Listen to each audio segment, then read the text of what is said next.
Okay, so this is the Sony a6000 running on the on this camera here. This is alpha, and over here is the Logitech Brio. I've tried to adjust the settings so that they are as close as possible. We've got our zoom in so that they're about the same size. The head's about the same size, and you can see Milky behind me stretching on her bed. They're about the same level. I can't get them exactly the same level because the Sony is mounted on a 3D printed bracket, which mounts directly to the monitor stand. And the Logitech is kind of using its built-in monitor top clippy thing, whatever. So it's slightly off towards my left and slightly lower.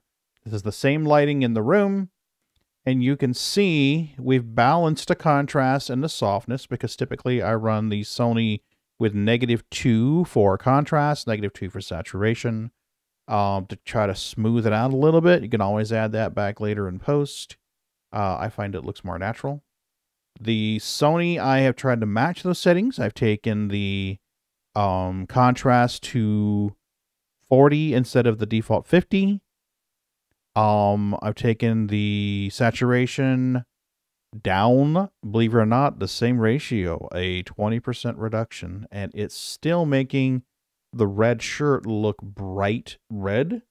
And I can tell you that this maroon shirt, this red shirt, is more of a darker reddish grape color.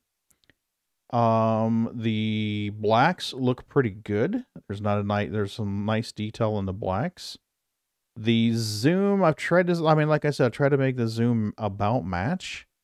The difference is the Brio, the Logitech 4K Brio is doing a digital zoom versus the Sony is only a 1080p camera, so it's got an optical zoom lens on it. And that is at its lowest setting. It's a 1855. It's an 1855 lens. Currently at it almost is its exact lowest setting. So if I were to zoom in with that lens, you'd count my nose hairs, which I don't want to do. But you can see the cameras are comparable. I think the Logitech has a sharper image. It's, if you look at the lines of the face, they're sharper.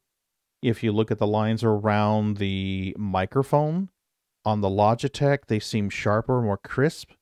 The lines around the Sony are definitely softer. I could go into the Sony settings and take the reduction to contrast and saturation off. I think that would help a little bit, but that defeats the whole purpose of having it on there. So there you go. All in all, I'd have to say that Brio is a kick-ass camera. It's more, the fidelity is better than the previous generation for sure. As to whether I would go with the Brio or the Logitech or the Sony camera, if I didn't have a Sony camera sitting there to use, I'd definitely go with the Brio. No problem. No questions asked. Since I have a Sony a6000 though sitting there unused, I would use that instead. Although it does have some little bit of a focus issue, like if I move around a little bit here, you can see the Sony kind of like, oh, where are you? Where's my subject? And then kind of adjust its focal range to match. The Logitech is having no trouble with that at all. You can see the Sony camera. The a6000 is notorious for having autofocus issues.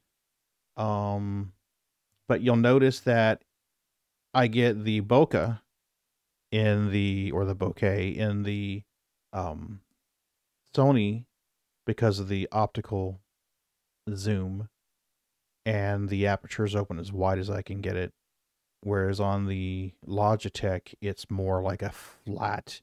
Everything looks flat. I mean, it's hard to tell that I am closer than the TV behind me, whereas the Sony really brings that to life. But that's a mirrorless camera for you. That's what they're supposed to do. So there you go. There's the side by side.